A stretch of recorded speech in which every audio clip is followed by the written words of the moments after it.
جا کے راجہ مروٹ کا سر حاکم ملتان کے پاس رکھ دیا، یہ دیکھو آپ کے دشمن کا سر ہے۔ تو راجہ بڑا حیران ہوا، وہ حاکم بڑا حیران ہوا کہ اکیلے آدمی نے جا کر اس ہندوؤں کے بادشاہ کو مار دیا ہے۔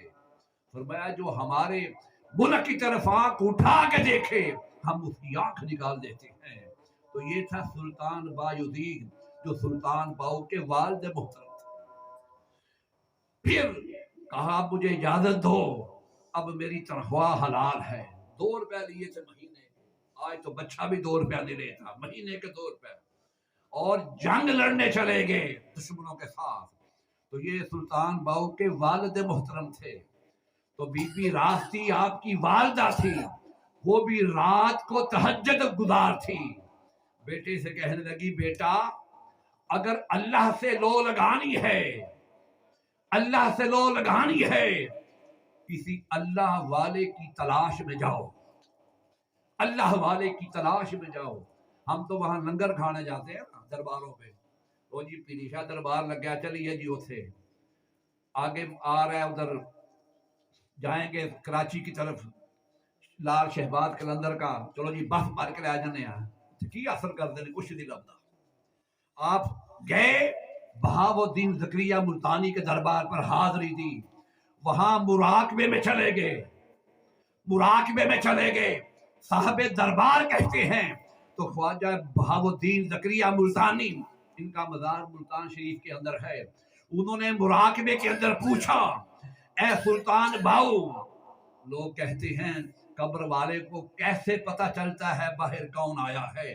جب دل کی تاریں قبر والے سے اٹیچ ہو جاتی ہیں تو اللہ نے ان کی روح کو اتنا طاقتور بنایا ہے، کوئی آنے والے کی خبر وہ رکھتے ہیں، ان کے حالات سے باخبر رہتے ہیں، ان کا جواب بھی دیتے ہیں۔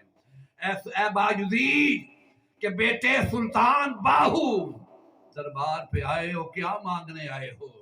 فرمایا میں تو سلام کرنے آیا تھا۔ تو دوبارہ پھر پوچھا کیا مانگنے آئے ہو، اپنی حاجت بتاؤ۔ فرمایا میں تو سلام کرنے آیا تھا۔ تو تیسری بار پھر پوچھا کہ بتاؤ کیا مانگنے آئے تھے؟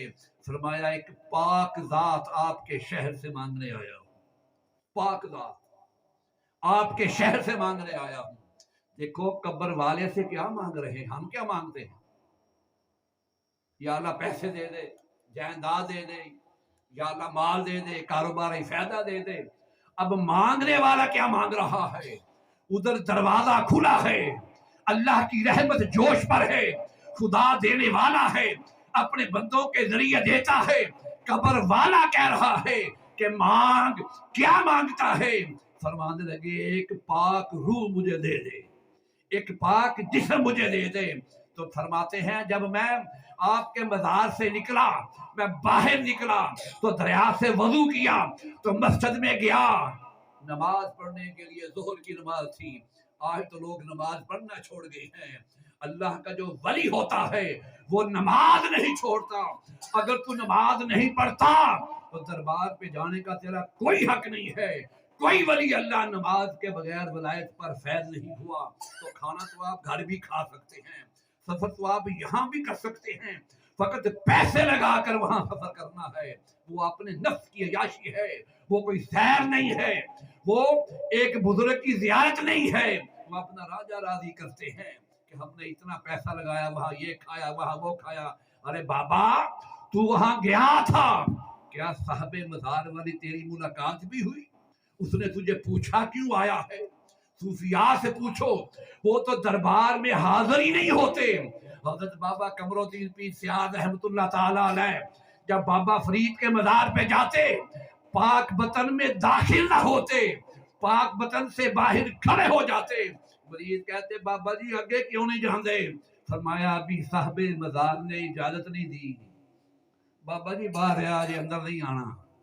فرمایا ہاں جب تک وہاں سے قبر سے اجازت نامہ نہ ملے کبھی بھی قمر الدین سیال کبھی آگے نہیں بڑھتا۔ جب وہاں سے پاک بطن سے زیارت کے لیے جب اجازت ملی تو خواجہ قمر الدین پیر سیال پھر وہ پاک بطن میں داخل ہوئے۔ یہ ہے اللہ والے، وہ اجازت کا انتظار کرتے ہیں، کو پھر اجازت